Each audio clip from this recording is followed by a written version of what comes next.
I just thought at the time I would do these wedges and bike fitters would use them. And then people would say, oh, I have foot pain or knee pain. Will that help? And I'm like, well, yeah. And then I looked at them like, ooh, you look really bad. Like you need way more than a wedge. And that's when I realized bike fitting in general was pretty inadequate. It really wasn't serving. And so I buried myself in that garage and developed an entire system called the bicycle fitting system, which was nominated by Bicycling Magazine as one of the most innovative products in the bicycle industry.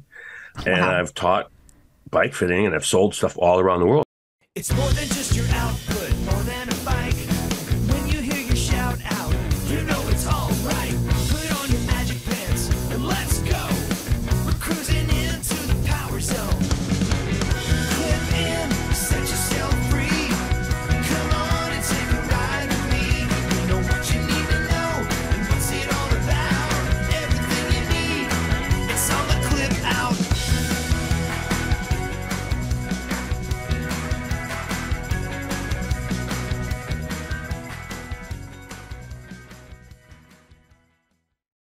Welcome to the Clip Out Podcast, episode 287. This is Crystal O'Keefe. And this is Tom O'Keefe. Sorry, I had to stop and pet the dog. I see that. She came up and demanded attention. She don't give a shit that we're recording an episode of the Clip Out. She is an official puppy podcaster. She's like, it is time for me to be petted. And here I am. Adore me. That's how she rolls. It is how she rolls. Yeah. It's very effective. Yeah.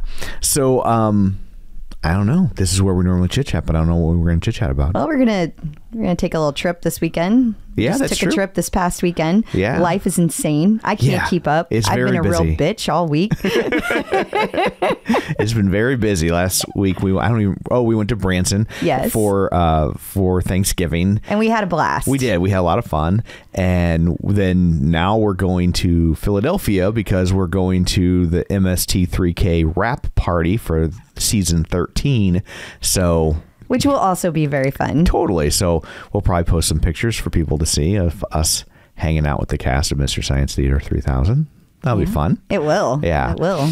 So, and I bought us tickets to go to Tinseltown. I can't wait. I can't wait to see what this is. Whatever that is. You talked it up. So yeah. Now I have high expectations. It was the coolest thing in Philadelphia that was within a reasonably priced Uber ride from our hotel.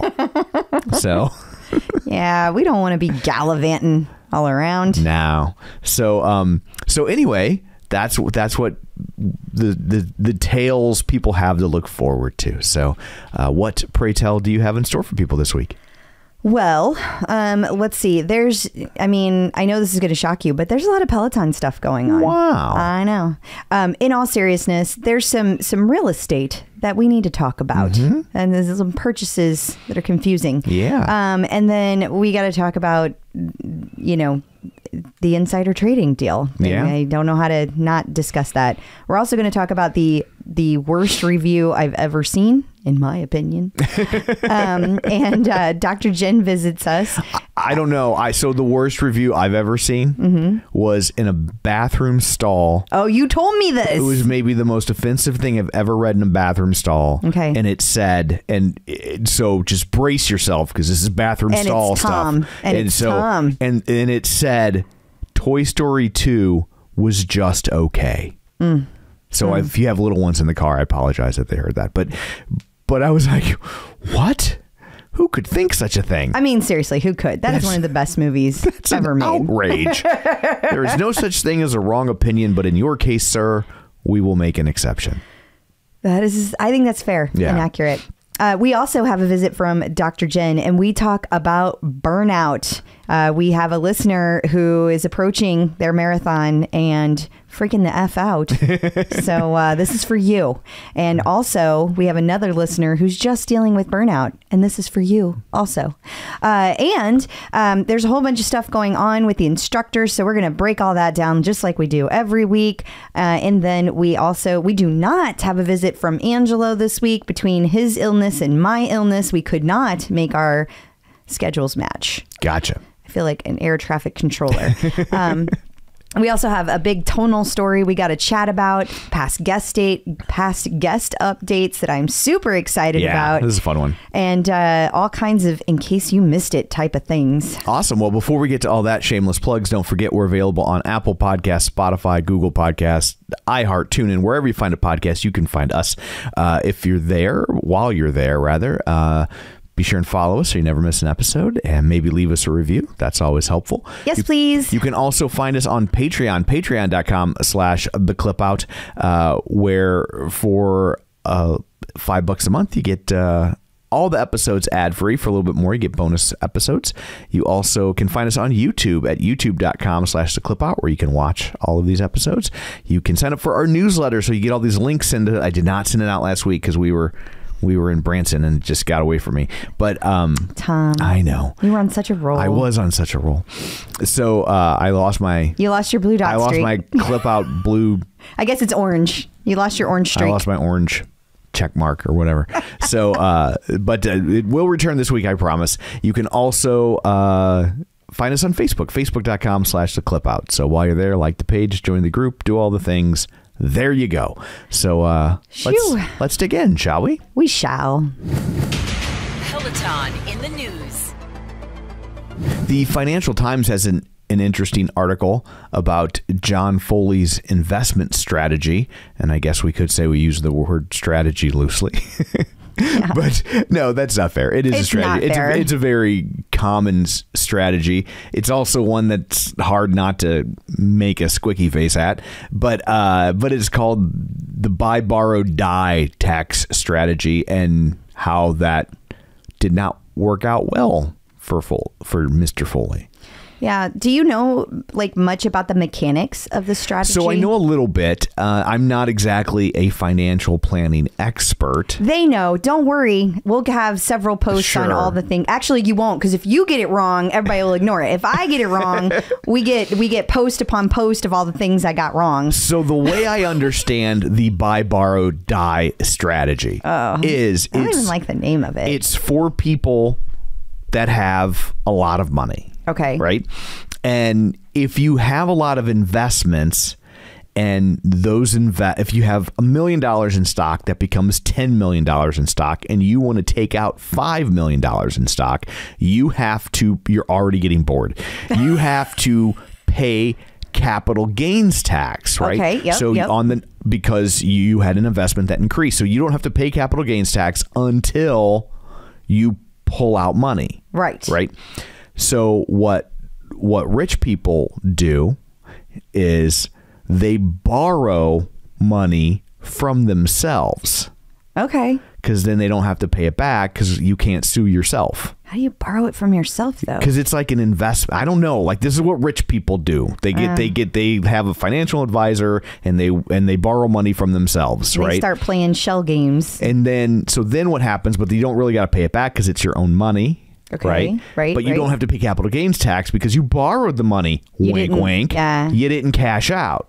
Right. So then you just never pay it back and you die. And then you bequeath those assets to your kids or whoever. But they only get the assets, not the debt. And now the capital gains thing resets. So in the meantime, that $1 million that became $10 million might have become $20 million. They don't have to pay capital gains on the $19 million. Now, when it goes to them, it resets at what the market value is at the time of your death. So now they get to get $20 million with no capital gains, right? And then it starts all over. Well, that is pretty squicky. Yeah. I mean, it's perfectly legal. I know. But it's... Still can make me make a squeaky face. Yeah, no, yeah, totally. And so the problem with this strategy, from what I understand, is that if you borrow too large a percentage of your investment, your stock, and your stock drops, i.e. John Foley and the pandemic surge in pricing, right? Then you don't have enough to cover margin calls. And then that becomes a problem. And so if it drops too precipitously, you're gonna be six kinds of screwed. Okay. So that's the danger of this strategy. So, and I know that you said this at the beginning, but I just want to be very clear. This is not a John Foley thing. This is what rich people do. He did not make this up or invent this. This is, and this is part of, I'm assuming, why he had to sell the Hamptons house weeks after purchasing it. I mean, the article certainly makes that. Yeah, that it's like the stock's really high. He takes out these loans. The stock starts to drop. He can't cover, and then now it's a mad scramble. So but it's an interesting article just for some insight as to like not just him, but just how that whole gilded class deals with money. I can't imagine ever being rich enough to have these conversations about ourselves, only other people. So we will never have to worry about this. I am borrowing $35 for my investment. Because we're also borrowing from our Peloton stock portfolio. Well, I hope it all works itself out. Yes. So, yikes. Moving along.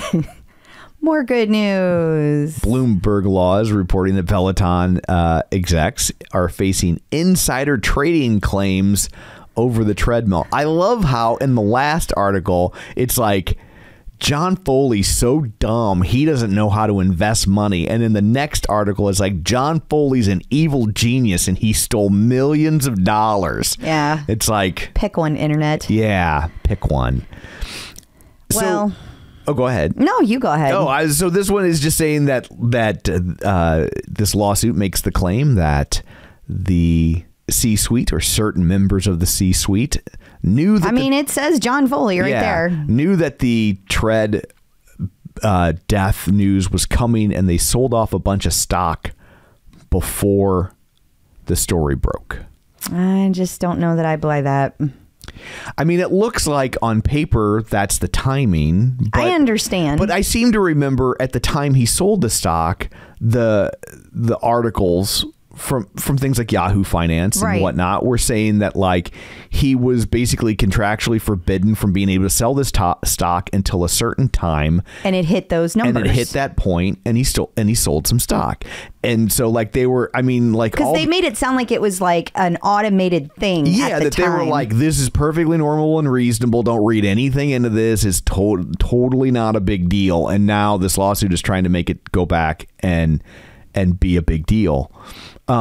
This article also, I will say, isn't the best written because it says the first block of insider sales worth more than $100 million allegedly came about a week before a 3-year-old boy suffered a significant brain injury when he was trapped under a Tread Plus. So if they sold it before the injury, how is that insider trading? Like, do they mean before the news broke? What they mean...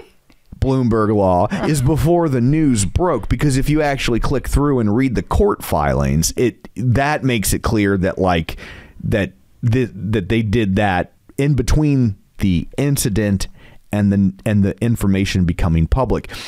I think the problem they're going to have getting traction on this, personally, again, not a lawyer nor a financial expert, is I perused the legal document, and it goes on and on about how they get this price surge during the pandemic.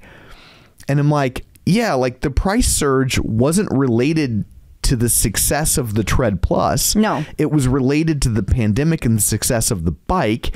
And then the price collapse is not related to the Tread Plus by and large. I mean, they took a hit when that story broke, but that's not what caused it to drop 95%. Like what causes it to drop 95% was the pandemic ending, and it wasn't the hot, pretty, sexy stock anymore. Mm-hmm. And so I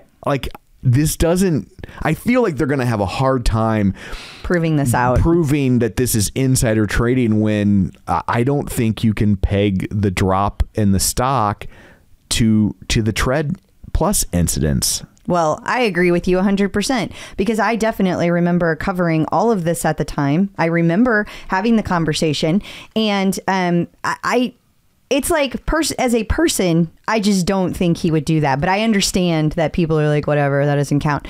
But and you know what? Having hundreds of millions of dollars on the line, that can change a guy. right? So it in absolutely fairness, can. yeah. That is a very, very fair point.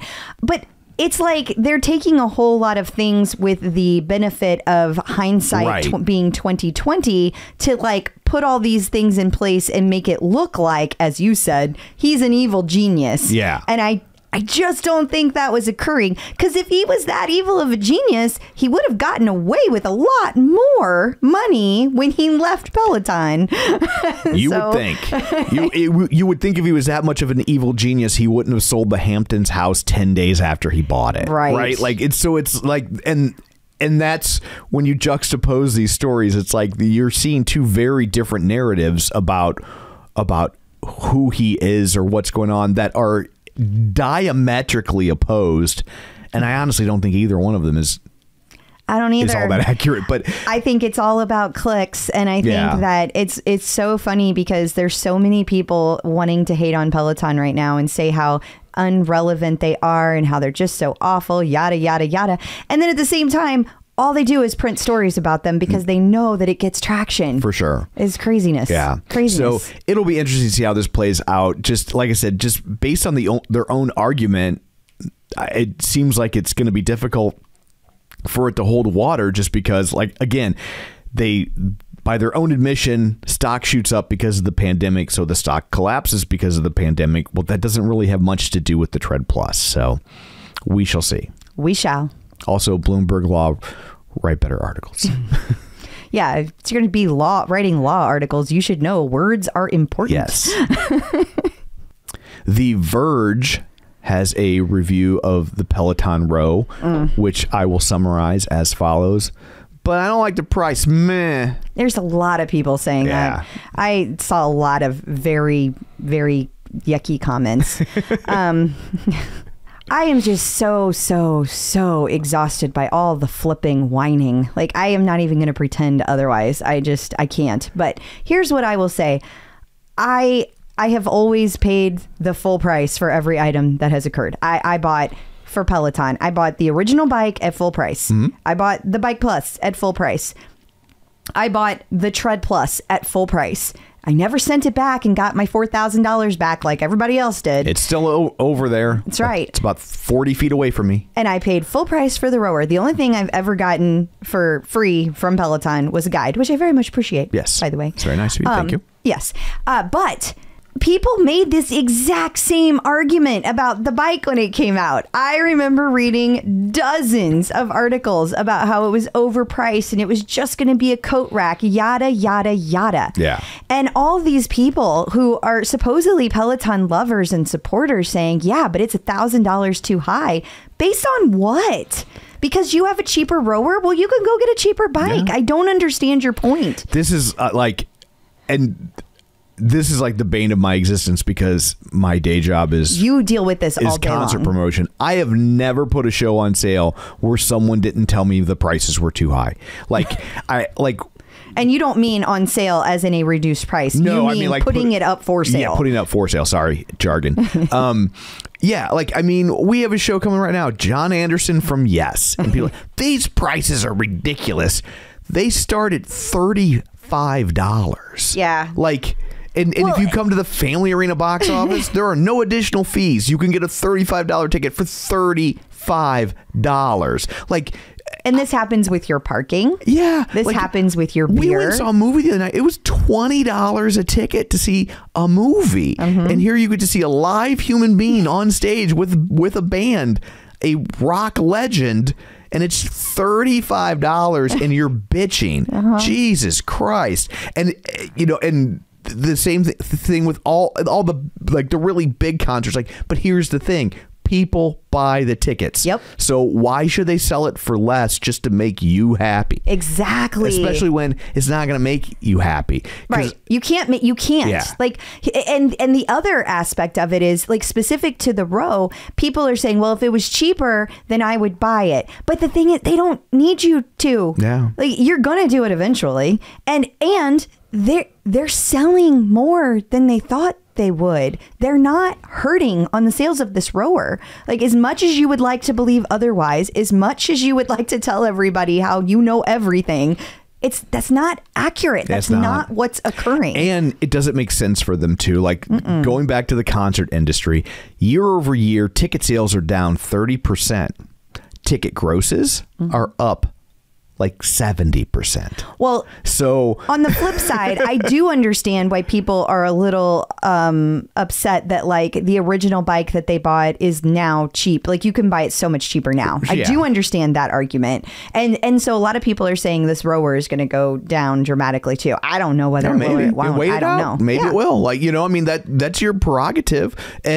And sometimes that works for you and sometimes it doesn't. And sometimes, you know, you can wait and a show will go on sale. And sometimes it'll be Taylor Swift and it's sold out. You didn't get to go. So I mean, like and that's just part of it. Yeah. But people whine about that too. So many people whined about the Taylor Swift thing. Well, I didn't get it, and the tickets are too high, and I want more. It's like, well, she sold literally every single concert in less than 24 hours. Like, she's okay. I mean, she's doing okay without your sale. Yeah. At the end of the day, like when you have more demand than supply, that's what it's going to look like. There's just nothing you can do about that. You can't make that woman do more concerts, and it is what it is, and it's just. Yeah.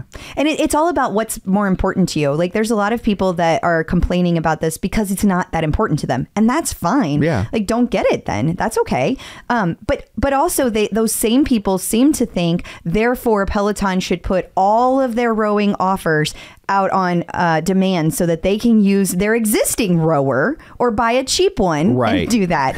And I'm not saying that won't occur. I think at some point they will do that. Right. But I fully support them not doing that in the time being, because for people who are early adopters and for people who are supporting the company by buying it first, there should be a benefit to spending that money and buying it first.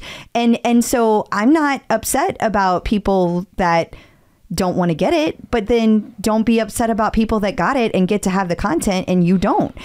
And if you don't have money, you don't have the money. Like eventually they are going to put that out there on demand, like, or on the app where you can reach it. Right. I think that will occur. And so you got to remember, going back to the beginning when we first got our bikes, there was no app. If you wanted to ride the bike, you had to purchase the bike. This is no different.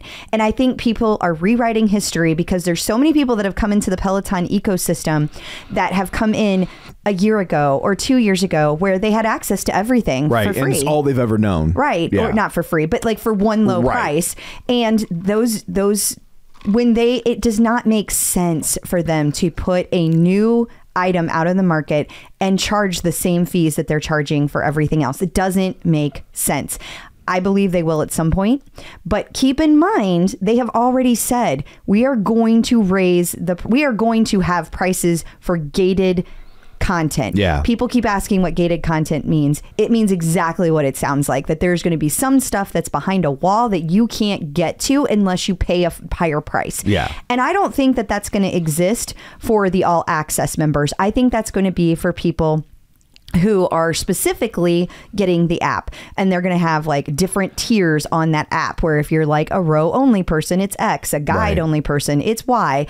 I don't know what those tiers will look like because they haven't said yet, but that is coming. Yeah. And so maybe there will be a row only option that you can get. Who knows? Yeah. And look, companies are good at figuring out like what consumers value and then monetizing it. Yes. Like that's their job. And it's like there are things, and whenever there's a shift like this, people get mad about it and then it becomes the new normal and you can't remember a time when it wasn't like that. For instance, there's an episode of the Carol Burnett show. I knew we were going into TV land. You can probably find the sketch I'm going to reference on YouTube, and it's all about it's Tim Conway, and he's flying coach, right? Okay. And the whole joke is how bad the services are in coach compared to first class, right? And it's really funny, and like his window opens, and it's like it's a mess. I can picture his little face. Yeah, the guy, Harvey Korman's in first class, or in the row in front of him, and he can recline like flat into Tim Conway's lap, right? Like, but the thing is, if you look at that sketch in a historical context, the reason it was made, the reason it was funny, is because the idea of coach versus first class was a new concept, right? And like now, you can't. You're like, of course, first class costs more. Like they get their little curtain, right? Like they get their little drinks and hot towels. You can't imagine it having ever been another way. It's just the way the world works. Yeah. So that is a very good point. It's good to keep that perspective on things. And another way the world works in terms of monetization is commercials. Really? Yeah. So here are a few, and coming up after this, Dr. Jen is going to talk to us about how to deal with burnout when you're so close to reaching your goal. Getting the psychological edge with Dr. Jen. Joining us once again via the magic of ZoomTube is Dr. Jen Mann, licensed marriage, family, and child therapist and sports psychology consultant. She was a 5-year national team member in rhythmic gymnastics and sports psychology for USA Gymnastics. It's Dr. Jen. Hello. Hi. Hello. All right. Here's the question of the day. We have 2 people suffering from burnout. Mike Barr is suffering. He hasn't been on the bike or doing any exercise for 3 months, and it becomes harder to motivate himself every day. And then we have Jackie Fadi. She says she's celebrating also. She got through 2/3 of the Peloton marathon program and hit a wall. She's struggling to just work out, and her marathon is only 12 days away, feeling so much sadness and disappointment in herself for not finishing the training. Her longest run was only 16 miles. She keeps telling herself that her mind... 16 miles? I know. That's why she needs you. She keeps telling herself that her mind will have to work harder than her body on game day, looking forward to being done so she can just get back to working out for the sake of a daily goal. Okay, first of all, she needs to give herself credit for getting 2/3 of the way through that program. Yeah. I have looked at that program. That is a tough program with an enormous time commitment, like massive time commitment. And I think that, first of all, before we do any program, I think we have to realistically evaluate, is this the right program for my lifestyle? It's one thing to be like, do I want to run a marathon? Okay, yes, you do. But the other thing is this the right time in my life to do it? Can I commit to see this all the way through in terms of how much I have to block out from my life? I did a marathon in 1999. I was single. I had no children. I could train all day and all night when I wasn't working. I had a girlfriend who trained with me in the morning. We did a program where we did our long run. I had a year to do it, like easy peasy in my 20s. Could I do that now? Not a chance. So I think, and look, Crystal, you and we have something planned where we are going to be doing a very, very long race. And in my preparation for it, I know that I can't commit to the kind of long runs I did for the LA Marathon in 99. So I'm trying to figure out, okay, what do I need to do to avoid injury and be realistic with my life and my schedule and to accomplish that? And I think that's where she came short. She did come short in terms of getting up to 16 miles. That's a huge accomplishment. And she should be patting herself on the back for that. Like, I kind of want to kick her ass and be like, you ran 16 miles, like, give yourself some credit, girl. Like, that is amazing. And especially if she ran it the whole time, she'll be fine on marathon day. I mean, it may not be like a finish time that's like in the world records, but it's fine. You'll finish. Exactly. And look, and Crystal, you and I have talked about this, that there's a lot of research that says that running for more than an hour at a time is actually not good for you. And there was the class that Ashton Kutcher did with that doctor, where he specifically talked about kind of the rates of heart attacks with people who were training over an hour at a time. And you actually don't want to do that. Yep. So it may be a great thing. You may have just prevented a heart attack. Who knows? Like, I think that you just got to give yourself credit and say, okay, I'm going to spend the next 12 days psyching myself up for this run I'm going to do. And I am not a big person, like, I don't believe in focusing on the time. I did the LA Marathon in 5 hours and 20 minutes and was thrilled with it. I was like, I don't care if I crawl it. I don't care if I walk it. I don't care. I just want to finish it. And I think that a marathon in and of itself is a huge accomplishment, and that she needs to give herself credit for what she's doing and just get her head in the right space, start to spend a lot of time, visualize yourself doing the marathon. I really recommend Ross Rayburn's long run meditation. I would start doing that like every night, because one of the things that he talks about in that meditation that I love is he talks about there's going to be a point in your run where it gets really hard.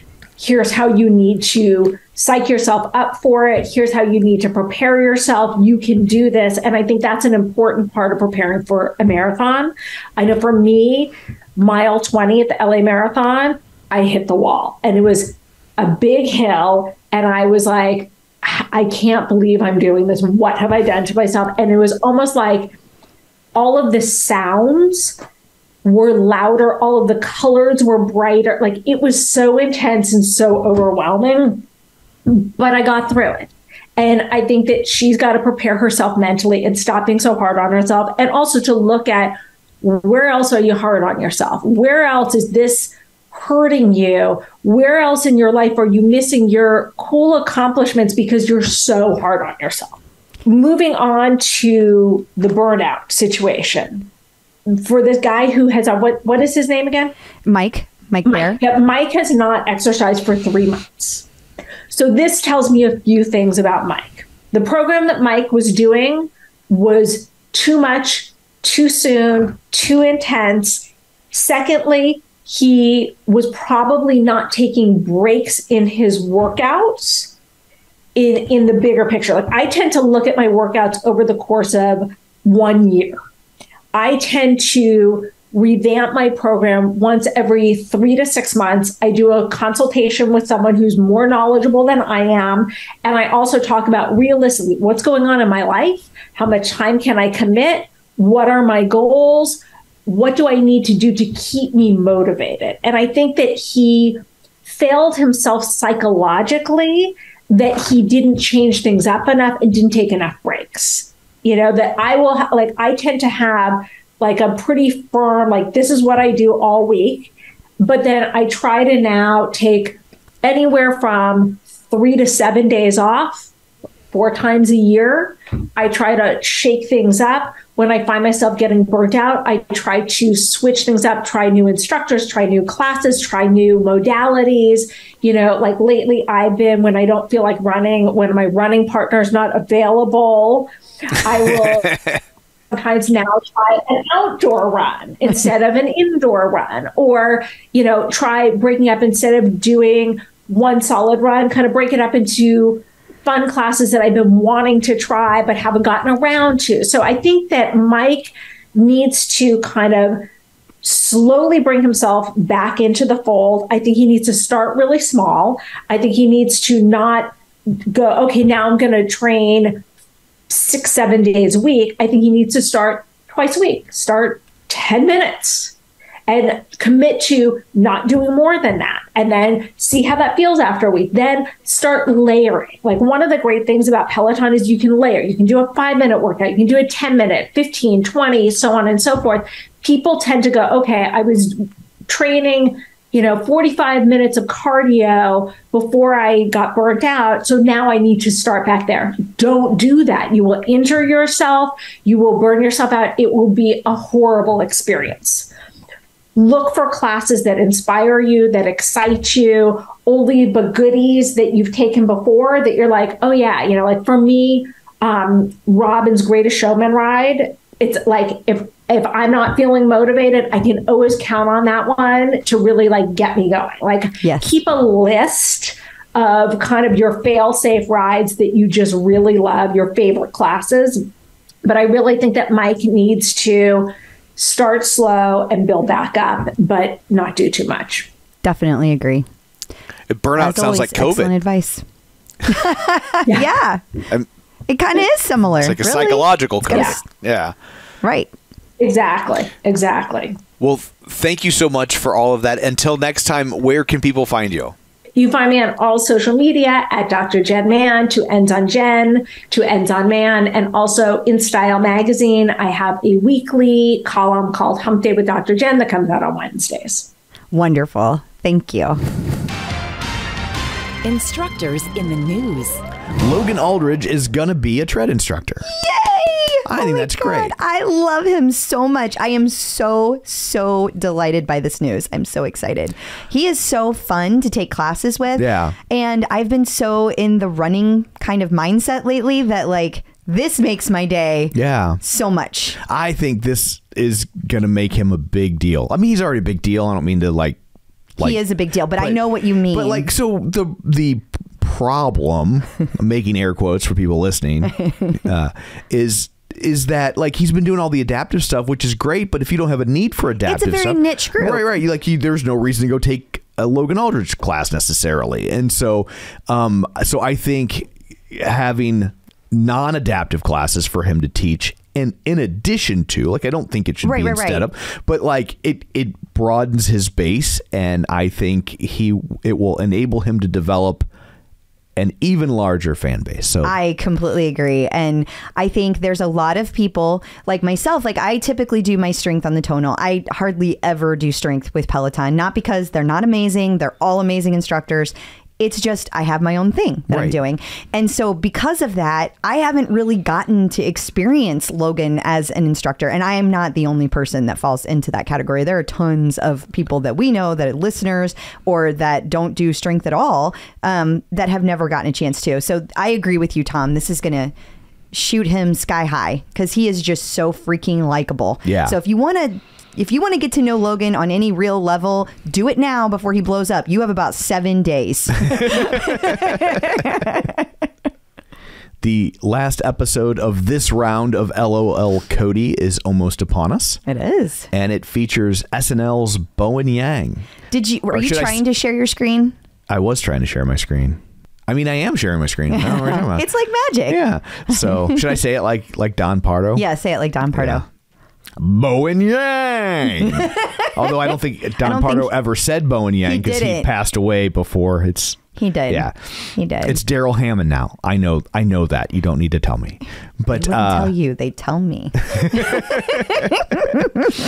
But so that it'll be interesting to see how that works because they're both very big personalities. And so like in comedy, you have a straight man and the funny guy. You don't typically have two funny guys. Well, he had that the drag queen on that's like super big personality too, and that worked. Yeah. But I agree with you. Comedy is a little yes, I agree. Well, I don't know exactly how all that works, and I don't claim to. But what I do know is that comedians specifically have a hard time turning it off. There is not an off switch, and therefore, I'm like, I think that your point is different in this case because he is a comedian, and that's like not something that you can moderate in the same way. Yeah, a lot of them don't. Some do. It's funny. I've noticed the newer generation of comedians seem to be a lot more like that. Like if you listen to a Will Ferrell interview, and he doesn't do tons, but when you have told me about that. When he's not like, he's almost like a union employee. He's like, well, if you're not paying me to be funny, there's no need for me to do that. I'm just Will Ferrell. Yeah, like he just doesn't. He's just like, no, I'm just here talking. Like he doesn't like. I prefer that because I like to hear interviews with people and like get to know the real them. Yeah, sometimes it can be exhausting. Like I always thought Robin Williams interviews could be just exhausting. Like, because he was kind of always and I loved Yeah. I still love Robin Williams, but yes, I would agree with that. He was a lot. I felt like as he got older though, he got better about that. So but anyway, so it'll be interesting to see how these two play in the sandbox together. It will. I have to say that Bowen Wang and I don't see eye to eye. Yeah, he's not. He doesn't make me laugh from a comedy standpoint. Yes, that's what I mean. Yeah, he doesn't make me laugh like some of the other people on SNL do. Although his iceberg Titanic thing was genius. That was the best skit he's done by far. Yeah. Now we haven't watched the last few episodes. I don't think so. We might. Yeah, TiVo stopped taping SNL and we just TiVo. What are you in 1999? DVR, whatever. It stopped. It's TiVo's still around. Well, it might be. We don't use it. Yeah, but our DVR and we never have stopped snagging SNL. I don't know what happened. I don't either. It stopped recording a lot of things. Yeah. And while we're speaking of Cody, he's taken some heat from BuzzFeed for his hate of Taylor Swift. Yeah, I don't know if they're just trying to make this a thing and it's working or what. They have a lot of posts where they reference him like really. Yeah, he is. I've hardly ever taken a Cody class, but he like goes on and on and on and on, according to all these posts about how much he hates her. So, yeah. I mean, they've got a point. I mean, you like who you like. So but I guess he doesn't need to like their point. I'm not saying I even agree with it because I've spent zero time thinking about this. But I think the point of they're making is like, you don't have to keep saying it. We get it. Right. Well, he does create a lot of content. So like if you want to just pull out a couple things, it's probably easy to do. But and it kind of starts by like, oh, but you don't have to trash a successful woman. And like, but I will say for the most part, his complaint seems to be he just doesn't like her music. Like it doesn't seem to be directed at her personally. He's not taking the tact a lot of Taylor Swift haters do about how, oh, she dates all these people. Yeah, unlike Mick Jagger, who was a virgin until 63. It was amazing. I'm just like, oh, you're such a hypocrite. Go f yourself. Yeah, I mean, if you don't like her music, you don't like her music. I mean, I'm baffled by that. Yeah. But I understand it. There's not everybody. Not everything is for everyone, and that's okay. It is. But there's a lot of things I don't like. It's just I don't have a public platform the size of Cody's that I talk about it all the time. So. Wait, you're not going to be on Dancing with the Stars? No. They didn't ask. Can you believe it? I mean, I have zero dance talent, and yet I still expected to be asked. And you're also not a star. Well, duh. Well, to me, you are. Aw, thank you. Yeah, I'll be curious to see if anything else comes of this because it's getting some traction. Is it? Mm-hmm. Yeah. Well, I mean, man, the Swifties. Yeah, they came out in force. They'll come at you hard. Like I feel conflicted. I love Peloton. I love Taylor Swift. And, I know we're talking about Taylor Swift later, but I feel like it needs to come up now because here's the thing. There was a big Taylor Swift drop this week on the Peloton platform for her Midnights album.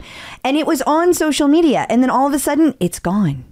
It's not anywhere on social media. Like they are not mentioning it at So they all. Posted it and then deleted the post? Interesting. Yeah. Because I was going to add it to the list. I had totally seen it. It's gone. There's nothing to add. And I looked on the Peloton IG. I looked over on the Peloton Facebook. I looked up. Susie Chan had posted about it. Yeah. I couldn't find it there. But the classes are still out there. The classes are there. And they are all put in like a little Taylor Swift collection that also appeared last week. And well, that got updated last week because it's been there. But so I'm not saying that it even is connected or not. I just thought it was really, really weird, especially in connection with seeing this. I was like, does this mean something? Yeah. Did she like, well, then harumph. Right. But at the same time, like it's one instructor out of 190. And he didn't do any of the classes. So what would she care? Like, I doubt it's connected. It just was very weird timing. So yeah, it seems unlikely, but it does. But why else would they take down the social? It was just weird. Yeah, it is weird. My first thought, because I didn't realize it had gone up and come down. My first thought was, I know when her album came out, like it got released at midnight, and like to no real fanfare. It was just kind of like, oh, by the way, here's a new Taylor Swift album. And so I thought maybe they were trying to replicate that with the class releases of like.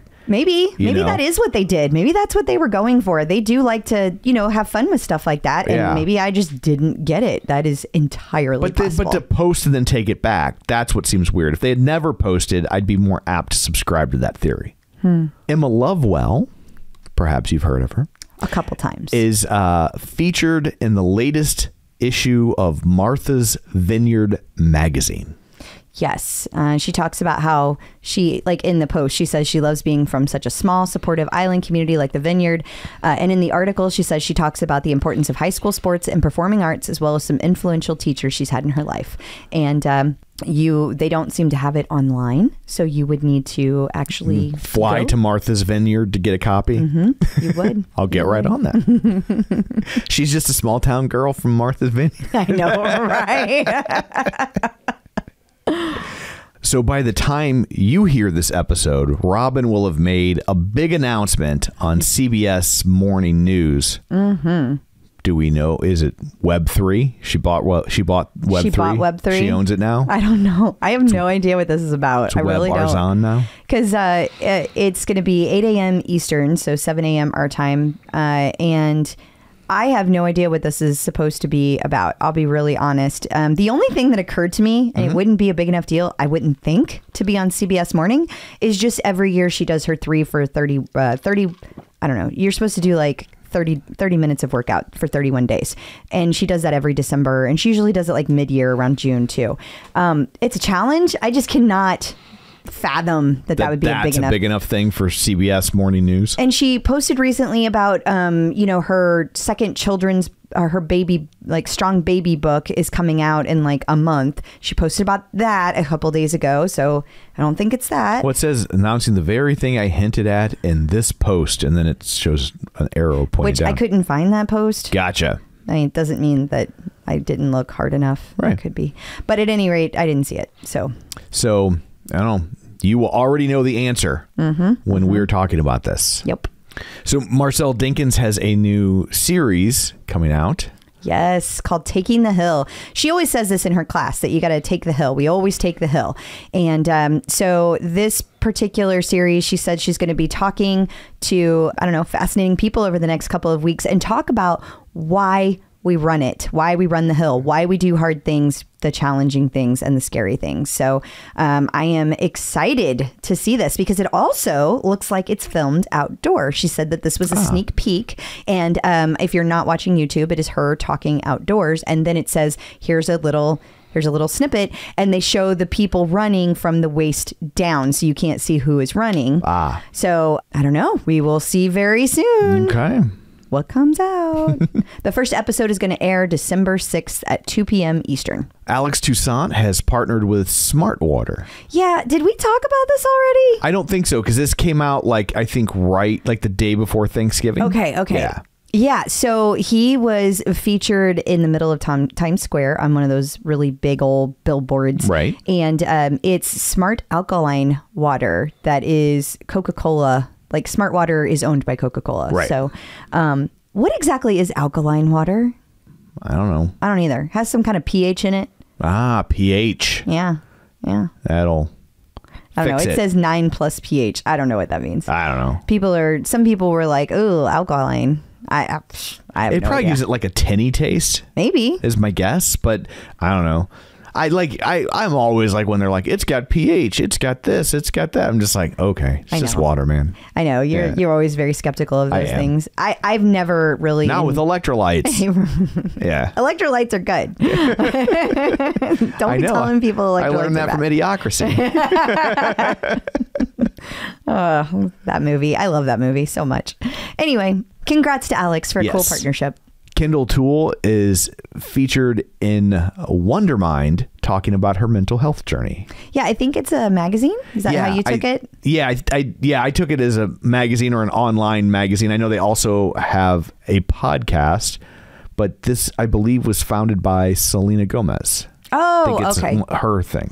Also, this is a good article if you want to get to know Kendall more, and you haven't had a chance to hear her take on mental health. This one specifically talks about like showing up on the days when you're not feeling it. But also, I forgot to pull the image of this, but apparently there is some kind of like trading card thing that somebody posted, and I don't know. I know nothing. I'm terrible. Hang on. Let me pull up my Facebook and I'll just read it to you. Okay, Topps.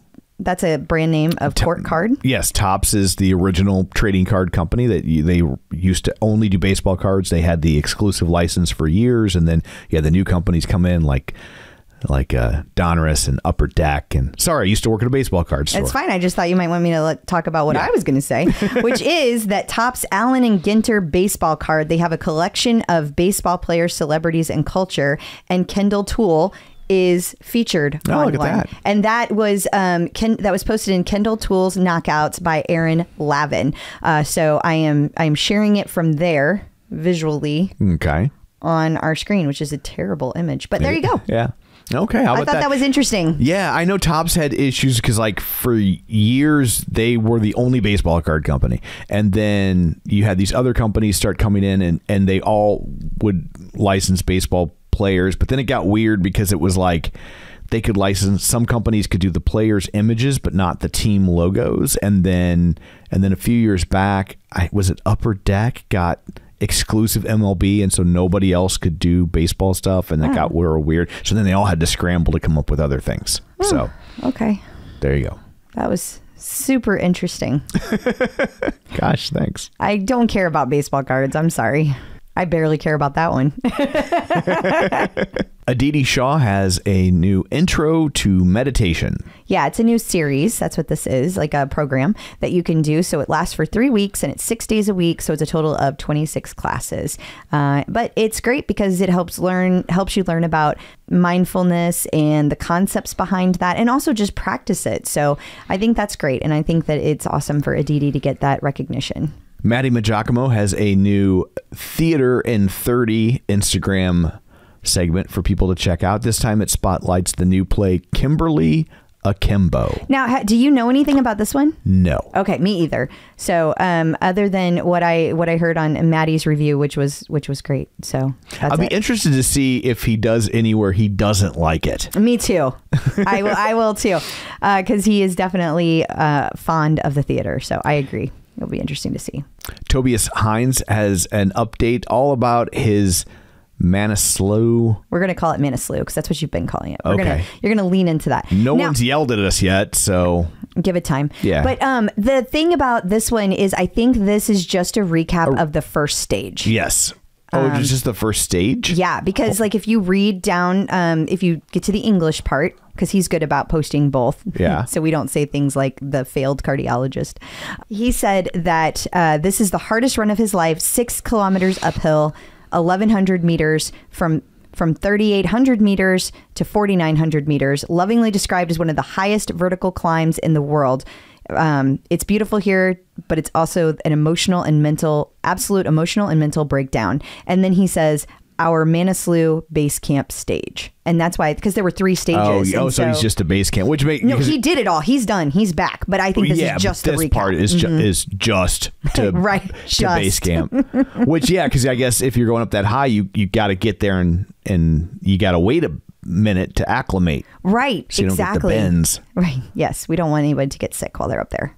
How crazy. I'm just completely entranced by that whole thing. I really wish that we could just like talk to him directly, because I would love to ask him so many questions. Yeah, it looks like a lot. They need I mean, seriously, he needs a documentary about that. It needs to happen. Somebody needs a documentary, like do a documentary. Just somebody pull one out of your hat. Didn't think that's what I was going to say. We have a couple people celebrating a Peloton anniversary. Yes, Charlotte and Benny are both celebrating their 1-year Peloton anniversary. Happy anniversary. And coming up after this, we will talk to you about who is suing Tonal for $5 million. Checking out the competition. So not a good day for Tonal. Yeah. Getting sued by Han Hai Precision. I think I'm saying that properly. Yeah, and it says that this is a Taiwanese manufacturer. They're also known as Foxconn. They filed a breach of contract lawsuit Monday in the California Southern District Court against Tonal, and they are seeking $5 million in unpaid invoices for goods and components delivered by the plaintiff. According to the complaint, demand for the home gym plummeted during the waning days of COVID-19. Counsel has not yet appeared for the defendant. So that happened on Monday. As far as I know, when I looked it up today, I did not see any updates. So I don't think that Tonal has responded yet. I think they have until early December to respond. And I know that starts tomorrow. But I think it's like the 3rd or something like that. I don't know if that's a typical, like it's 7 days in this case or it's 30 days. I don't know. Somewhere I read 7. But typically lawsuits are 30, so I have no idea. Yeah, I don't know how that works. And the date on this is the 21st, so maybe this is Monday before Thanksgiving. Right. And so if that is because of the holiday, bought up some extra time, then that could be. Yeah, maybe. But yeah, it'll be interesting to see what that's all about. Yeah, I just want to say that I've been getting a lot of messages about this because I think some people are going right to, oh my God, the world's ending. We're all going to die. Tonal's closing its doors. Right. I'm not there personally. And here's my rationale, my logic behind this. We knew that Tonal was struggling because if they weren't going to get acquired by somebody or merge with somebody, which so far has not happened, so I got to assume it's not. Right. Then the only other solution or reason that you would do that is if you were hurting for cash, that you would fire all those instructors. Like, why would you fire all those instructors if you were not hurting for cash? And there was massive layoffs besides just the instructors. Massive. Right. I mean, it gutted their poor infrastructure. So we already knew they were struggling. And I think that the fact that they're still putting out product, and I don't mean just their programs and their live programming, but also they are putting out new programming. Like there was a new thing that just launched that you can use your phone as a camera that works with the Tonal app that like can help you be able to see in real time. There's a camera on Tonal that you can turn on during the time that you want it to be turned on, and the one on your phone, and they work together to tell you with all the sensors already in Tonal, there's some form improvements you could make, or you're doing everything just right. And you can see how you look side by side on the screen with the instructor. That's a pretty major thing that they've had that camera built into the systems for a long time. Yeah. So, I mean, I could be wrong. I don't know. But I don't know. I kind of feel like I'm not as confident about them not shutting their doors as I am Peloton, because with Peloton, I'm like, they're way too big of IP. Somebody would buy them. Right. I still feel that way about Tonal, but it's not as big. And you have to recognize that and see that. I think I kind of feel like Peloton's safe because of their IP. I feel like Tonal's safe because of their tech. I feel like somebody would want that technology. That's fair. And they, if push came to shove, they get scooped up so someone else could continue producing it, because the tech is so different from anything else that's out there. That is true. That is true. And I know a lot of people are concerned. They're getting ready to buy a Tonal. They just bought a Tonal. I'm personally not worried yet. Yeah. I have not seen anything that makes me like start panicking or feeling like I have a brick on my wall or anything like that. Yeah. And if that changes, I will be transparent and tell you. Like, I mean, I will. Yeah. It is concerning they haven't paid their bills, but, for sure. But I don't know the whole story. You know, every time you see one of these complaints, it's just like we said with Daniel McKenna. Right. This is one side of the story. We do not know the other side of the story. So we really can't jump to conclusions. But there are people out there that are very much jumping to conclusions. Their cardio is jumping to conclusions. Yes. Past guest update. We have a past guest update from Andrea Barber, a.k.a. Kimmy Gibbler from Full and Fuller House. I love Andrea Barber. She's just the best. She is starring in her first ever Christmas movie. It's called Christmas on Candy Cane Lane, and it will be featured on the what is this thing called? GAC. It's the new Great American Family. It's the new competitor to Hallmark Channel. Yes. And so Candace Buer had moved over to that network this year, and so in the past she's worked with Hallmark, and this year she's producing movies over on this new network. And I know that there are, let's just say, some differences of opinions. And I love that Andrea Barber even says that. Like, addresses it head on. She addressed it head on. Oh, go ahead. Sorry. No, you go ahead. Oh, I was just going to kind of pivot and just say, I've always wondered why she wasn't in movies like this. Like I know, she's just perfect for them. They love people like this for these sorts of movies, and I always thought that she'd be great in one. So I'm glad she's getting to do one. It always seemed like an obvious choice that I was surprised that she hadn't done one yet.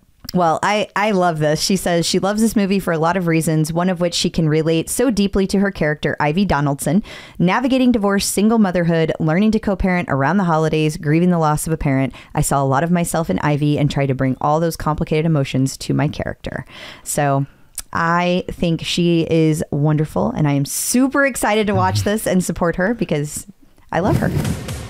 Peloton Artist Collaborations. The latest Peloton Artist Series will feature Mariah Carey. Boy, we thought it was going to happen, and there it is. Ta-da. Yep, starts December 2nd, and I wonder if they'll play the Christmas song that she does. Do you think? Should she have a Christmas song?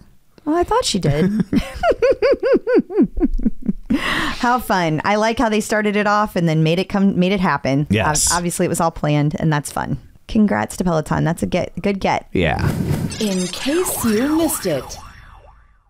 Peloton has dropped some new class collections for people. Yeah, this is really cool. The 5K pace setter. I am so incredibly excited about this because they are classes that are 5Ks, but they are based on different minutes. So it goes all the way. I think it was like it's 7 or 8 minutes up to 13 minutes. Okay. And per mile. And then so depending on where you feel like you are, you can take those different classes and also take them over time to see yourself improve. Get better. Yeah. Yeah. How cool is that? Yeah. I absolutely love it. And then one of the other ones that I'm super excited about is the mobility collection. This is something that I feel like Peloton has not had a lot of focus on. I mean, they definitely have stretching classes, don't get me wrong, but specifically calling out like, here's a place for mobility directly. Right. So I love that they added this collection, and I'm hearing tons of good things on it. They also have gratitude meditations, and I'm a fan of the meditations, as well as a turkey burn collection where all of the turkey burn classes were stored together. Peloton Apparel has 7 days of surprises starting on December 1st.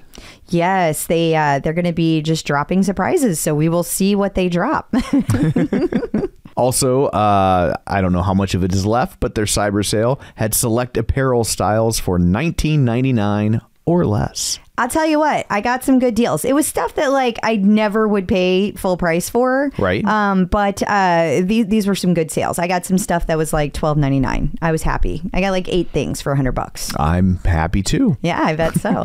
I will say one downside was there was not a lot of men's apparel included in the cyber sale. Gotcha. A little sad. And we have a couple of updates on the lane break front. Yes, new levels just dropped. There's a low impact 30-minute that has things like music like Charlie Puth. Is it Puth? Puth? I'm sure I'll get yelled at for that. I think it's Joy. Charlie. It's Charlie. Yeah. Featuring Charlie P. We're going to rename him. We'll split the duties. I'll take the first name. You take the last name. No, you're taking the last name. Because I always get them wrong. I've always delineated the way the duties are being distributed. So here we are. Anyway, Pop Tabata, 20-minute level of featuring Muse, David Guetta, Dua Lipa, Ben Kim, and more. And then EDM Volume 3. It's a Climb Volume 3. And it's going to feature Lizzo. Yes! And that's all I'm going to say. Also, there is a lane break challenge for people. Yeah, first lane break challenge, y'all. This one goes from 11:27 to 12:03. You have to get 300,000 plus points. So get to lane breaking. I'm super excited about this. Peloton birthdays. And finally, in birthdays, Toon Day is celebrating a birthday on December 5th. Happy birthday, Toon Day. I hope you get to have some ice cream. And this week's interview will be up right after this. Checking in with the Peloton community. Joining us today via the magic of ZoomTube is Paul Swift. Hey, Paul, how's it going? Oh, man, I'm doing all right, man. It's a pleasure. It's a privilege. It's an honor to be with the Clip Out gang. Thank you. Well, we are excited you are here.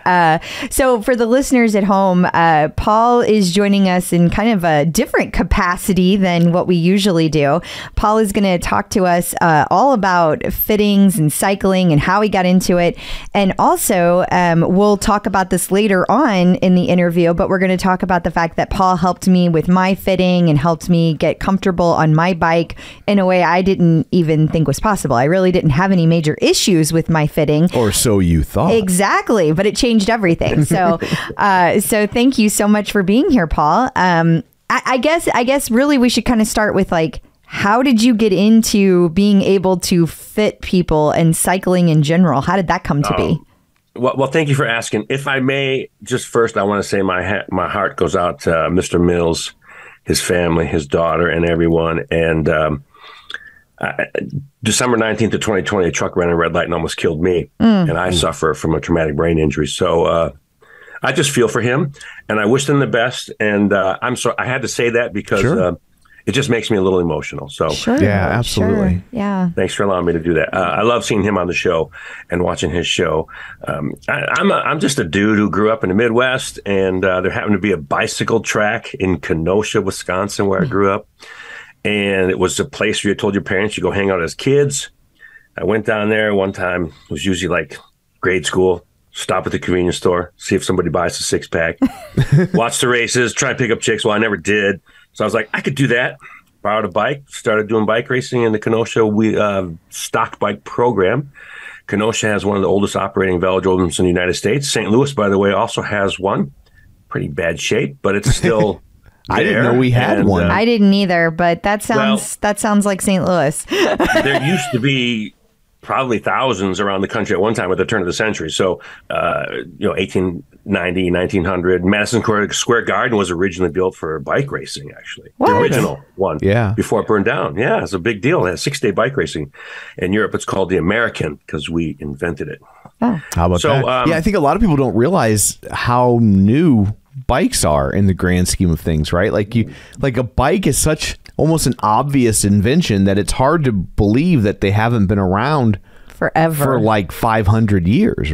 Well, I think you actually lead into the bike fitting thing pretty well there, Tom. So thank you. Because the reality is it's only 100, 25, 150 years old. Yeah. And we as people were really not made, whether God created us or we evolved, whatever the deal is, we were not made to ride a bicycle. But I think we can do a pretty good job, as Crystal will testify.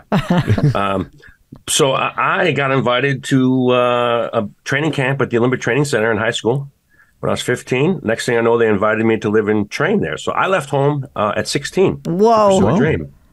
And I got to travel the world racing bicycles and representing the U.S. and things. And but one of the challenges I had along the way is I have one leg shorter than the other one.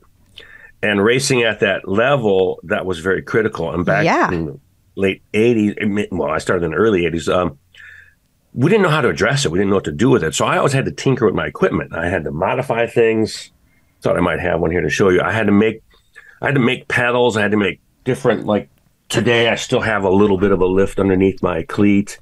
But I had to modify the equipment. And that, I guess, got me to really dive into it. And that just kept evolving to, like, one day I'm at a bike race sitting next to a guy named Dory Skellinger, who's in the Paralympics. And he's like, what do you do with all your other pedals that, like, you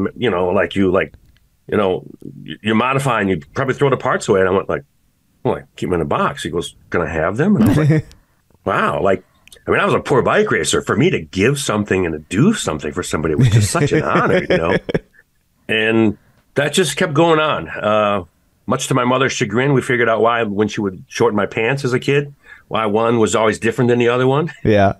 Or when I was in summer marching band and how it didn't hit the laces on one, but it did on the other, because I found I had a shorter leg. And the challenges of dealing with that as an elite athlete and, all the lifting and the squats and the training and how to address that was, I believe, probably the biggest thing that led me to bike fitting. Wow. Fascinating. Yeah, it is. It takes messed up people to be a bike fitter, I guess. I don't know. Well, I mean, I think there's probably a lot of things that are like that people... You had to figure things out. Yeah, they got to figure things out for whatever, quirk of their own physicality or existence. And then they realize, oh, wait, this is applicable to other things. Yeah, I mean, there was nowhere to go to learn it. Fast forward, I came up with some products and patented a bunch of things, and I made a pedal that moved in and out. It tilted, which you know what that tilt is. It rotated, and it would raise and lower. That's not 4F, but next thing I knew, I was teaching bike fitting all around the world. I was literally living in a garage on a couch, no hot water, no heater, in LA, doing bike fits on the sidewalk across the street from the LA Equestrian Center, down the street from the studios, and all this money. That right there though shows you the brilliance of your adaptations. That you could get a horse to ride a bike. Well, it's interesting because I went across the street and watched the dudes like the furriers, and I was like, because I didn't know where to go. I tried to go everywhere to learn what to do with bike fitting, and I watched those guys. Like, what did they do?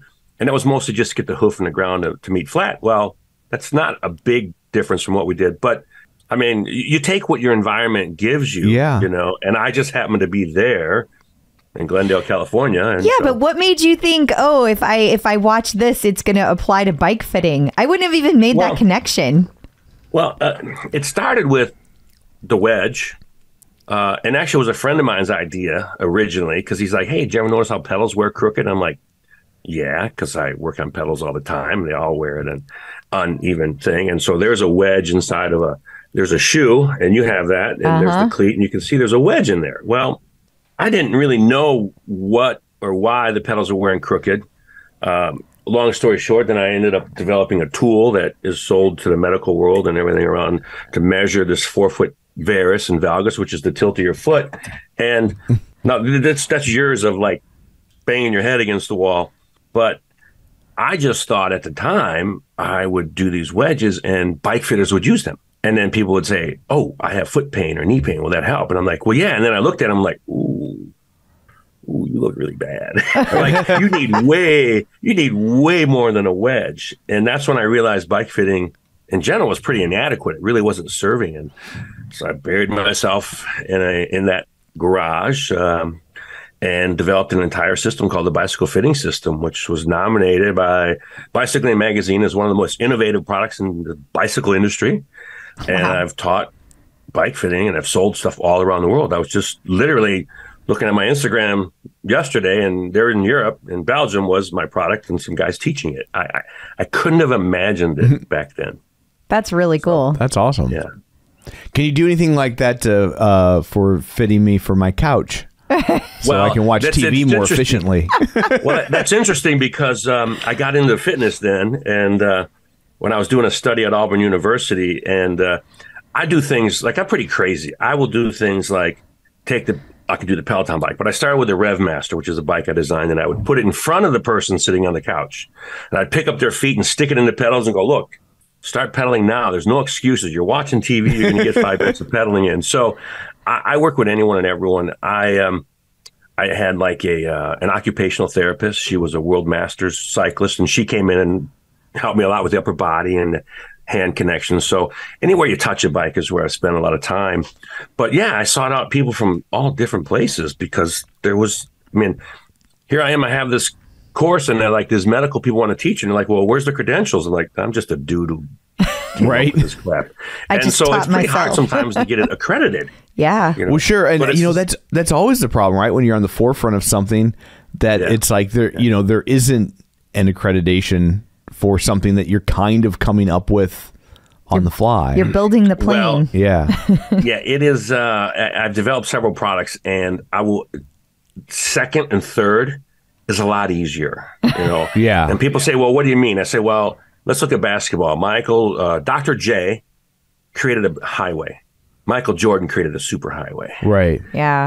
And so developing the wedges and 20 years later, lots of people are copying it and stuff like that, and the patents are up. But it's come a long way. Where I designed the Rev Master, I designed all of the Le Mans fitness equipment, and that was much easier to come into industry later because I could see what was up with the spinning bike behind me, and fix all the problems.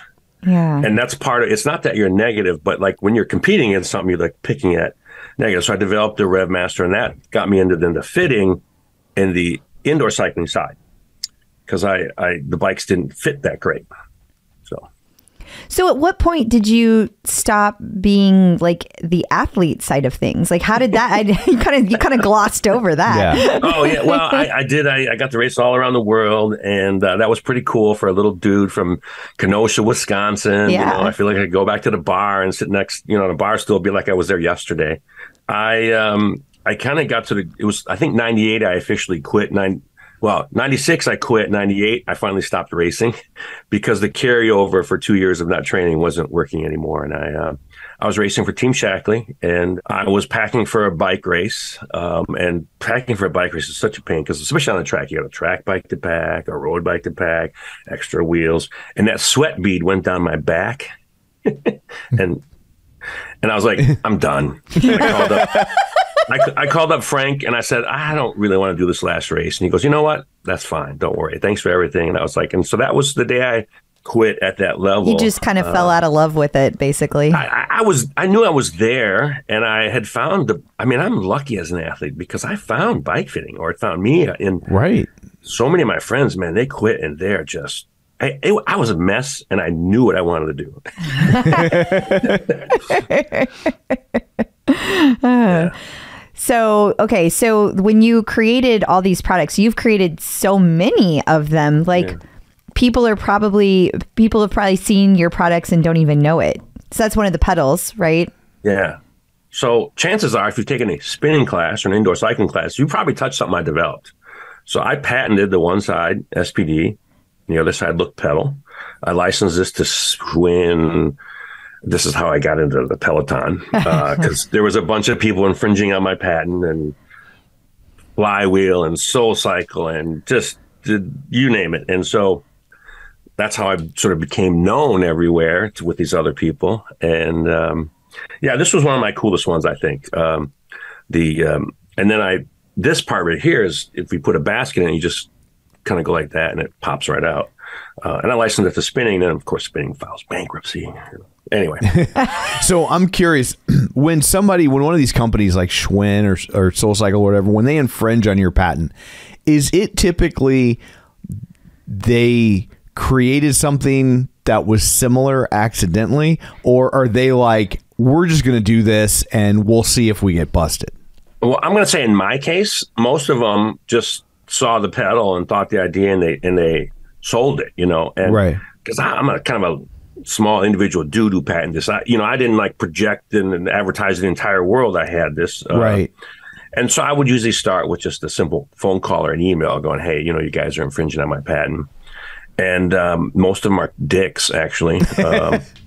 Like the people who so-called said they designed the first Peloton bike were the biggest dicks I've ever dealt with in my life. So just to be clear, you're talking about the Valencia dude, right? The Valencia group. Yeah. Yes, the Valencia group who...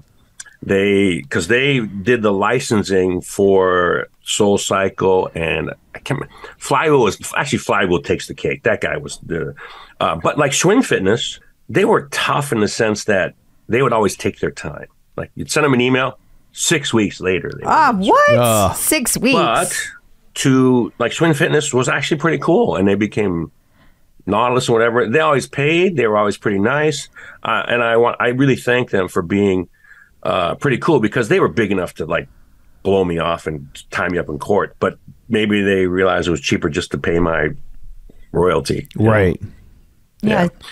So, okay. So when you had to go, what kind of length of time does it take to make a patent happen? Well, I'm just a guy who does them in a room, and then I go hire an attorney, and I started in LA, and I finally found an attorney that like sat down and talked to me, because like the first time I hired an attorney, I was like nervous. I'm like, what's the attorney tell me to do? It's like, wait a minute, I'm paying this guy. Yeah. Once I got to the point where I'm paying the attorney, look, dude, you need to explain this to me like I'm 12 years old. I need to understand all these stupid words like, along a parallel axis, anything that ultimately changes blah, whatever. blah, and it's blah, like, blah, blah. And I would like lay out the patent all over my room, all over the place. And I would go one by one. I'd go back to the drawing, and that's my method. Now, there are people who can read patents and they get the words. I have to see the picture and the words. Yeah. Yeah. I had one that took, this patent took almost 5 years, because the first attorney I had didn't do a very good job. Wow. Then I've had some take two years, and it all depends. Yeah. Yeah. So, wow. So does it take a while to get approved once you filed? That's that. Yeah, you file, and then I've personally never had one that doesn't come back rejected for something, because you have like all these claims. Oh, this one is, and like I have one here. Like this is the only thing I didn't get patented in my entire life, and it is the most unique thing I've ever done. Okay. But go figure. And you could, if there's speed play users out there, you can pop this into your look pedal, and then you could ride speed play. So for those of you listening and not watching, Paul is showing us all of his I'm sorry. No, it's okay. I was just thinking that like you're showing us some cool stuff, but people may not know that you're showing us some cool stuff. So explain what that is. I'll describe it a little bit more. Then, so with the pedal I was showing was something that many people probably have actually ridden. Well, everybody rides a pedal because every bike has a pedal, right? And whether you have the Look Road or the SPD Mountain, you could clip into that pedal. And so then there's a brand out there called Speedplay, and I made an adapter that will fit into the pedal, this thing here for those watching, and you can bring your Speedplay shoes into the class. I made about 10 of those, and I only got one pair back. Wow. Which was a good sign because they were like, no, I'm not giving it back. So that's the only thing the only patent I didn't get in my entire life. Like, I was like, and I thought there's others I've gotten, like, anyway, that I didn't necessarily expect to get, but I thought I needed to. I thought I needed to position myself that way. So then how did you get into working on Peloton bikes specifically? Well, that's a good question. So I first met Tom Cortese or Cortese. I think it's Cortese. That's the way I've always heard it. Yes. And then I met a Jamie Beck. Okay. 2013. Oh, it's been some time ago. 2014, I definitely talked to them because they worked through Valencia, and I let them back in to buy some Peloton, bought some of my pedals in 2014. And I saw, this was back when I was, I don't do this as much, but I surf Kickstarter now and then. And they had a Kickstarter in November of 2013, and I was like, I think I'll pay attention to them. So I bought a water bottle so I'll get the emails. And then they actually came into the Le Mans Fitness office once. And it was Tom, maybe Jamie. I think it might have even been, what's the guy that? John Foley? John Foley? John, yeah. And I mean, I met all those guys early on. They used to show up at a trade show with one bike, you know, and you're like thinking, there's no way this is going to make it, you know, and they kept showing up. Oh, and then, I mean, so they're in L.A. Looking at a warehouse, and my friend calls Chucky. He goes, Paulie, these Peloton guys, should I rent to them? Like, you know, I go, I don't, you know, I know who they are. I don't know if they have any money or not. And my buddy has warehouses, like 70, 80 warehouses in L.A., and Peloton outgrew his largest warehouse, which was $80,000 a month. Whoa. So, I mean, Peloton, we all know, really grew and really blew up. I mean, can you imagine how big that warehouse was? Yeah. And they outgrew it. Wow. So I had a lot of little weird connections. And like when I first saw it, I was like, oh, look, they copied my belt with the tensioner. And then I looked at like, why did they do the seat thing like this, you know? And like, this looks exactly like Cyclops Ceres. You guys don't even know what that is. No. But that was a bike before the Peloton. It looks exactly like their seat slider. And I mean, I went to try and get one, but it's cold in the garage today.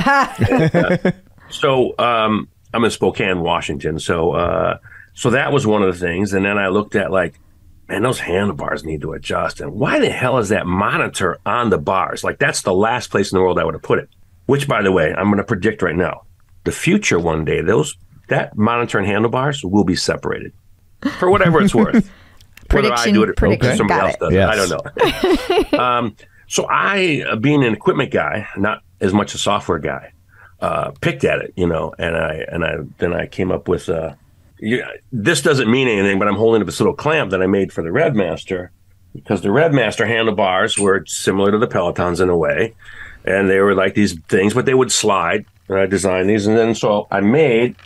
If you're watching, I made this little clamp so you could put any set of handlebars you want on the Redmaster, and I put their computer on it. And I did this, oh gosh, started in 2012 or something like that. And then when I saw the Peloton, I'm like, if that bike makes it, I'm going to make a product to make it better.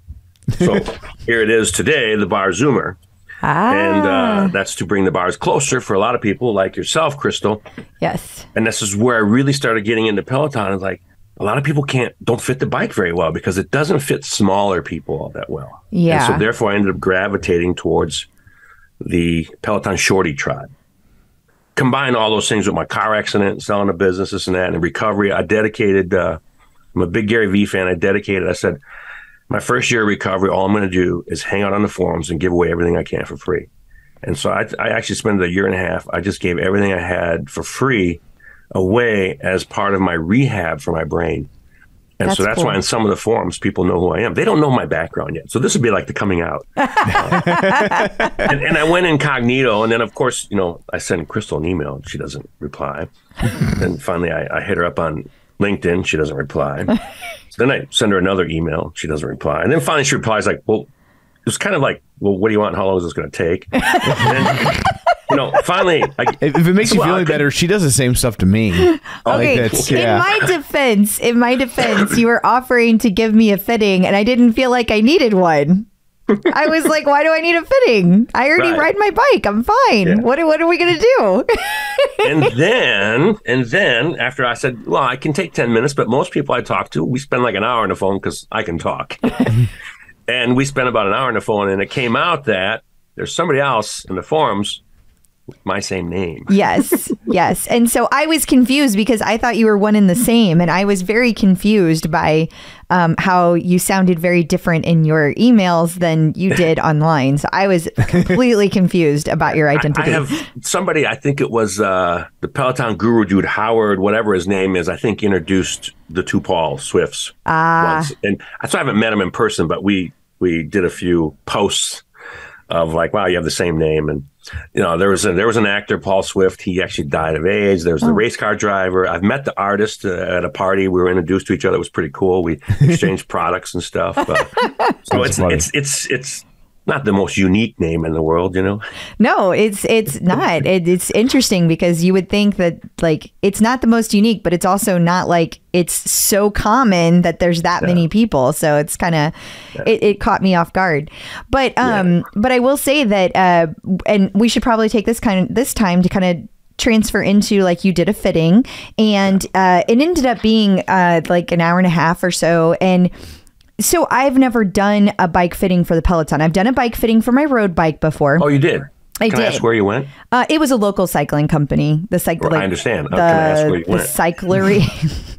Say it again. I'm getting there. The cyclery. I think it's or maybe it's called something Hub. It's the one in Webster Groves. I always have to Google it. But that's where I ended up buying my road bike, and they were great, and they helped me with my fitting.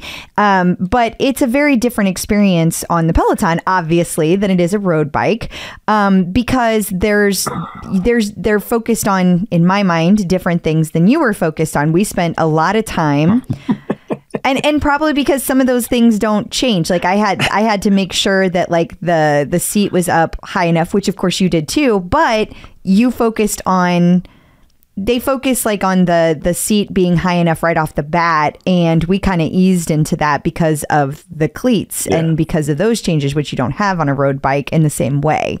Yeah, well, the why I asked where you went is because I know most of the bike shops in this country, and most of the people, like it's my industry, Right. So I can name 1,000 bike shops, who their fitter is, who the manager is, who this is, and that's not a shop that was really trained at the level of, like if you went to Maplewood, for example, like those guys would have given you a full-on bike fitter. If you went down to CycleX or whatever down in Columbia, those guys are trained at a whole nother level. They would have done all those things at the feet that we did. Gotcha. Plus everything else. Or they might have pulled out things like, see, this is a stem I made that looks similar to that you can adjust and put on the bike. And I made it so you could do it very quickly.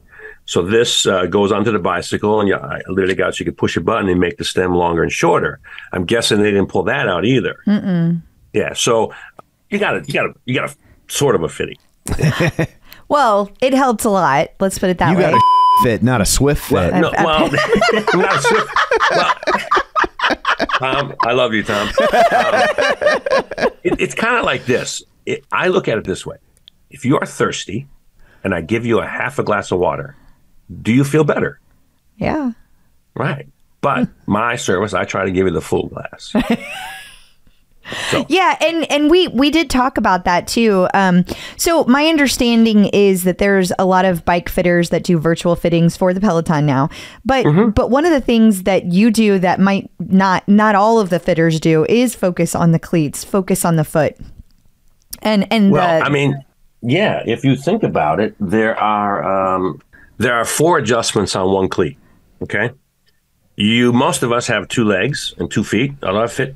Some people would want, not many. Right. And so if you take both of those, that's 8 adjustments. Okay. And that's, if you don't have a leg length, that's 8 adjustments. And the seat goes up and down 4F. That's 2. Right. You can play with the tilt and angle or slide it forward like we did. So it's potentially 3. And the handlebars only go up and down. So that's 4. So there are twice as many adjustments at the foot as there are the rest of the bike. It's the only place that we're clipped in. We don't have a choice. So in other words, if your saddle is a little low or whatever, you're ambulant. You move around, you slide forward, you slide up, you change resistance, you stand up, you sit down.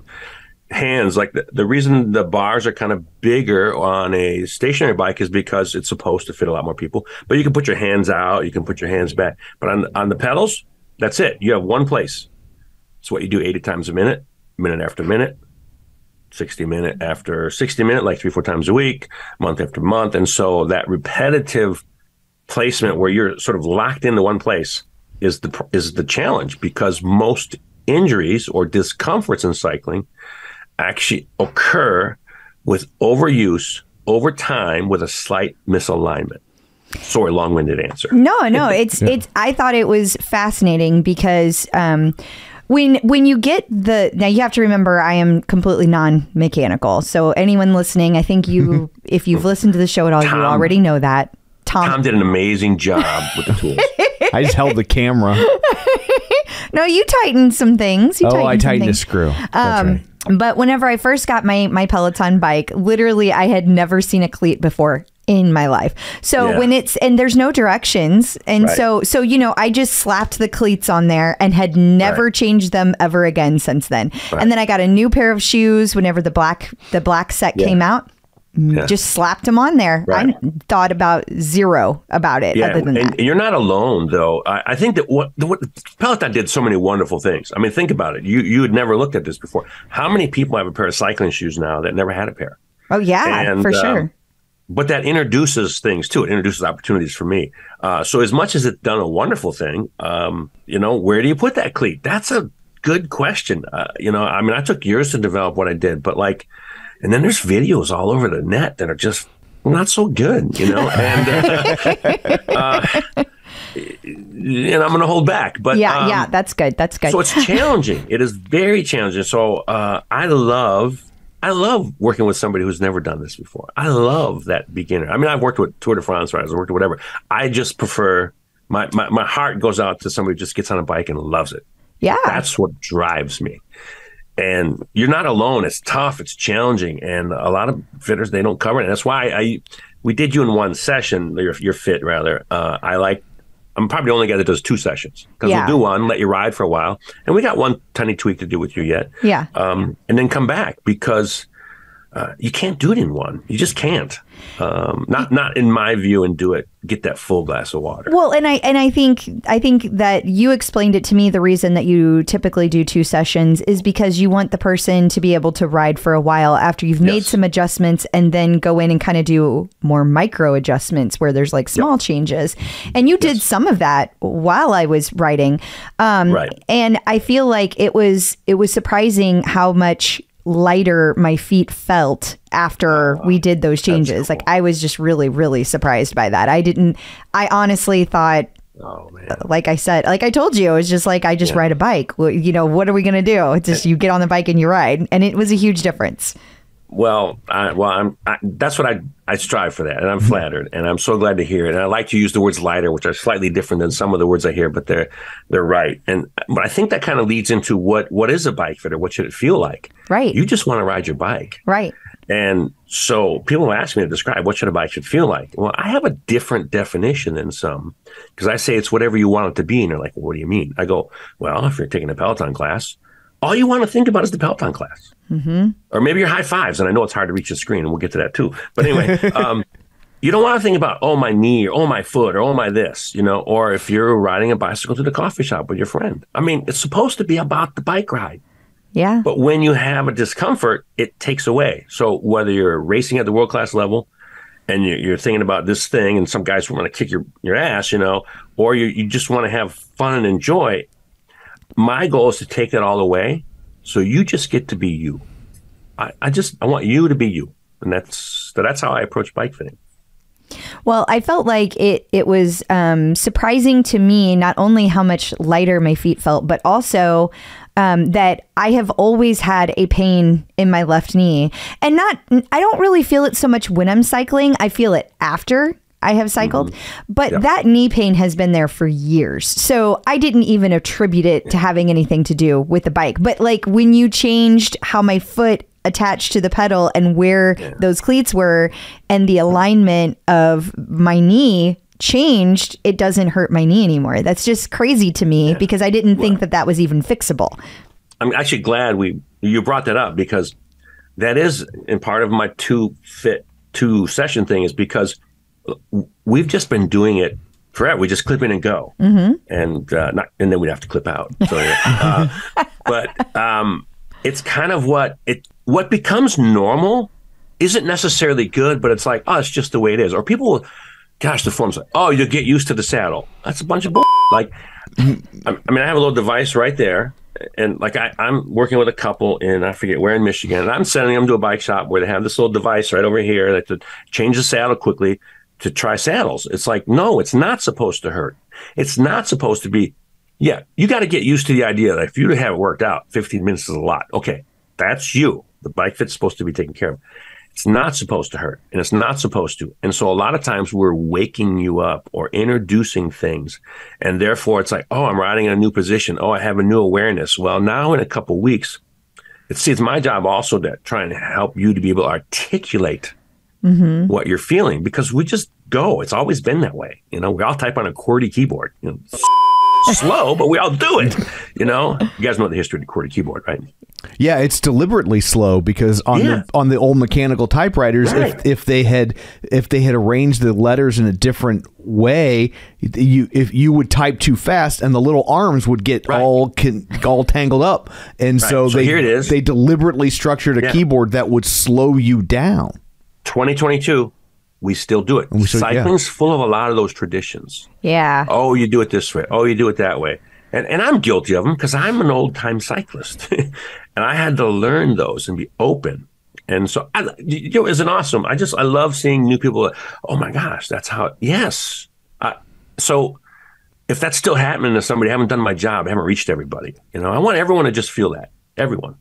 Well, and I have to say with the seat, I still think that there is a time period that you need to have your tush toughened up on like the first few rides. Like that's always going to happen. I don't care what seat you have.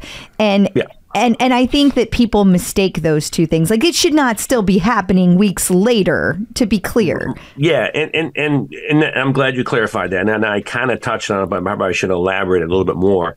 For example, my weight goes up and down, okay? Don't tell anyone. But when I'm heavier, my butt hurts a little bit more, okay? Sure. But it's not like one spot. It's like, man, I'm heavier. Which, by the way, the secret to that is just put more resistance on so you're lighter. But when I'm lighter, I feel better on the saddle. I really do. So, yes, it's kind of like you have to get in shape because if you've never worked out, which is so many Peloton people, the wonderful thing they did is they're in homes and people, oh my God, 15 minutes is killing me. Well, yeah, it is. And you're going to have to work your way up. So you have to differentiate, and sometimes it's not easy. So it's a great point you brought up. Yeah. So now, would you say that you use all the different devices that you've created with all the different fittings that you do, or are there some that you only have to use with some people, or how does that work? There are some what I would call the basics and what I teach in my 101 class first of all, I treat everyone the same. It doesn't matter whether you're racing the Tour de France or you're brand new. I'm a big rudiments guy. I played the drums, so I was a big rudiments guy. Like you do scales, I guess you would say, if you were another instrument. Or when I raced a bicycle, it was like I was solid on the basics. So the basics are really they're in pretty much every fit. Now, does everyone get a wedge? No. For example, I was working with this couple yesterday, and the guy has an unusual foot, and he doesn't get one. As a matter of fact, he bought a shoe that kind of has it built in. And I kind of had to recommend. I said, look, there's no way around this. I worked with a gal yesterday, Tanya. She's a big fan of yours in Quarter Lane. And her feet are just like, she's an anomaly, though. She's like way off the charts. We had to put in insoles, heel things. So we did way more than most people. And I'm now discovering with you, when I was looking at the notes, like, your foot's a little bit out there, too. Yeah, you send pictures of my feet. They're all funky. Yeah. And so the thing about the multiple... Like some people, it's like 30 minutes done, 30 minutes done. For yours, we combined it. Like now I got to think about it. And so I like to have the opportunity to digest that, work with it. And we're going to do a couple small tweaks. That's just the way it is. So it's across the board. But yeah, the basics are all the same. I developed that app where I show you the angles. And, so that's used in every fit. Yeah. What about your Peloton leaderboard name? What's that, so people can follow you? It's Cycle Point. Makes sense. Makes sense. My product's under Pedal Jam, but somebody else had that name. Yeah, so it's Cycle Point. Thanks. Yeah. Awesome. And so we always ask people this, but it probably really I would think you'd have a really good take on this. No pressure. But what is your advice for people just getting their bike? Getting their bike. Like just now getting a bike, brand new users. Oh, okay. I actually have put together some literature. It's free. Like where to get the seat going, where to get the handlebars going to start. Oh, okay. Or are you asking where to get a bicycle? No. Like if someone just got a bike, what advice would you give them so they have the best experience? Yeah. So I have a free starter thing that's illustrated step by step, because before we get to the fit, you actually have to kind of get, like, the seat has to be somewhat close. The handlebars have to be somewhat close. And I'll just tell everybody to put their cleats all the way back. And so I have that. It's on some forums. I need to have that available on my website, thecyclepoint.com. As a free download, I'll email it to anybody. But I've done that because you're right. We need to know where to start. And because that is, when I look at some people like, oh, how'd you get here? Like, well, I just got on and went. And it'd be nice if you could do that. But it's probably the most adjustable piece of equipment we have. Even like a piece of gym equipment, maybe you raise and lower the little leg thing, you can still do it, maybe. But the bike's got a lot of adjustments. So I will say, like, when we were going through that whole process and then Crystal raving about how different it felt when it was over, I was really surprised because I felt like in the grand scheme of things, we hadn't done that much. And so I was kind of like, this seems like a lot of to go through. And I don't feel like we did all that much. But then with how she reacted when she started using her bike afterwards. And me, I can't make up stuff like that. No, if she thought it was a whole lot of nothing, she'd have told me it was a whole lot of nothing, and then she'd come up with a really polite way to blow you off. Well, she doesn't answer my email, so I thought maybe that was it. But you are right, because this to here, that's only about 4 or 5 millimeters. It doesn't seem like much, but that's actually huge in the effects of what it does to the cyclist. Or if you move the cleat in and out, it only goes medial lateral about 3 or 4 millimeters. Yeah. Or when you had her put in the wedges, and I'm just like, what is this really doing? It's not that thick, but it makes a huge difference. Yeah, people hear wedge and they think thick, but it was like 3 pieces of paper stacked on top of each other. Yeah, there it is. Yeah. That's the thickness right there. It's not very thick. I tell people I do hocus pocus voodoo witchcraft. Yeah. But so a lot of people, they need to put these spacers on. If somebody pedals, and you've seen it with their knees way out. Yeah. There's not enough room even on the cleat, so you need to put this spacer on. Oh. And you got to widen the pedal even more. So you're not a candidate for that. Your knees were kind of inward and more in a line, but a lot of people need that. I mean, I probably do that a couple times a week to somebody that's male, female, their knee is out, and sometimes one leg, and they have to get that pedal even further out. But in the grand scheme of things, there's this whole body. I moved this one thing 5 millimeters. Yeah. And it makes, you would not think that it makes that much of a difference. You wouldn't. But remember, you're clipped in. Yeah. 80 times a minute. There's probably nothing we do that fast in our lives. Yeah. Minute after minute. I don't like to brag. Oh. Okay. Well, then you're in way better shape than I am. But minute after minute, 3-4 times a week. Well, not 12, anymore. 14, 15 times a month, month after month. And this adds up. So that's where the millimeters and stuff. See, on outdoor cycling, you can have what I call acute injuries. Usually it's you crash. Yeah. That's but not good. Most injuries take a little time. And I like to try to stay ahead of the curve, too, as we're aging. I hate to say it. Like when I hit 40, a lot of my friends that rode bicycles wow, this hurts now. I'm like, yeah.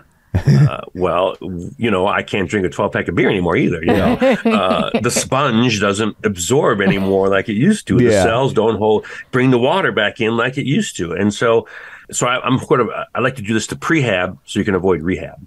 I like that. That's a good one. Yeah. Well, thank you so much for taking time out of your day to join us. Before we let you go, remind everybody where they can find you and find all this information and get something for themselves if they're so inclined. Well, thank you. The handlebars are hard to reach. We have the bar zoomer. Okay. But it's not even on the website yet. I've only sold it through the forums. But thecyclepoint.com.